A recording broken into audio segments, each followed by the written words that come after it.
This year alone, at least 20 people in Minnesota have lost their lives to relationship abuse. That's according to Violence Free Minnesota. And this week, the Hennepin County Attorney's Office hosted a summit aimed at strengthening the response from law enforcement and local leaders when it comes to domestic violence cases.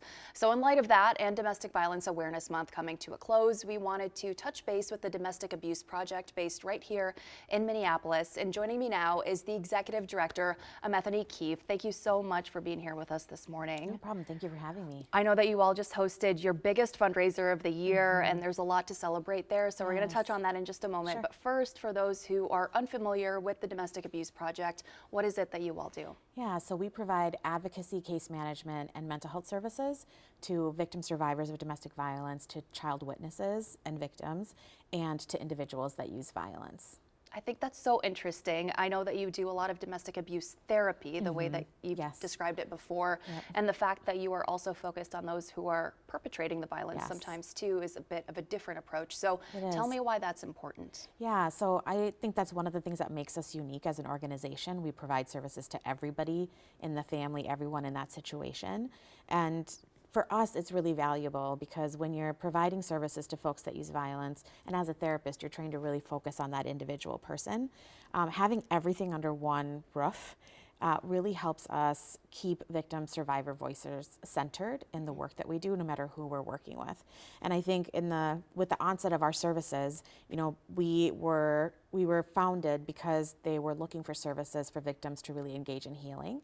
And our founder said, yep, we're willing to do that, but only if we can also work with folks that use violence, because without that, the onus for change is on victims, and no one's really addressing the core issue, which is people who are using violence in their homes. Okay, and also I know that you wanted to talk about some system-wide changes that you believe should be made. There's been some high-profile cases in our community here. Mariah Samuels is one of them.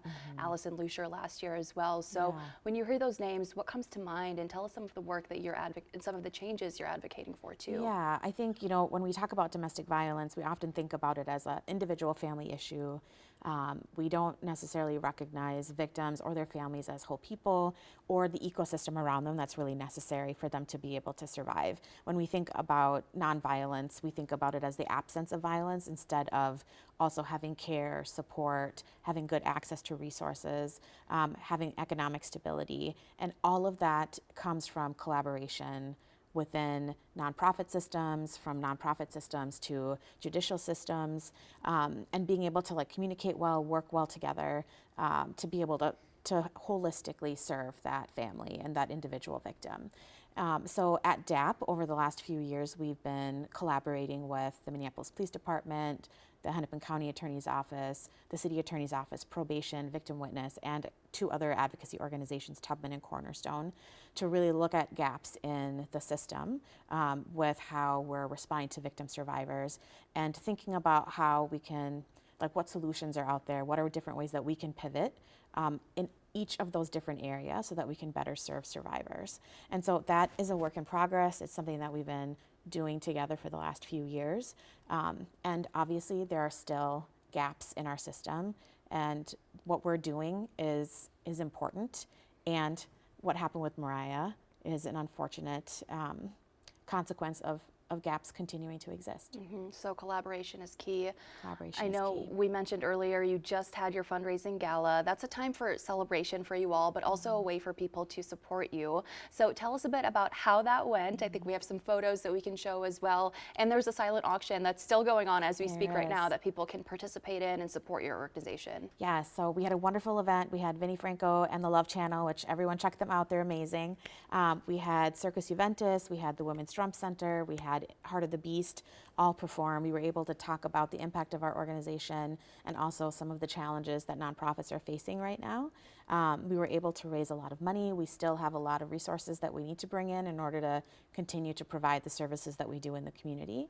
And the silent auction continues until Monday. We've got some excellent items on there. We've also got some trips. And so folks can check out our fundraising website to learn more about what those items are and to donate.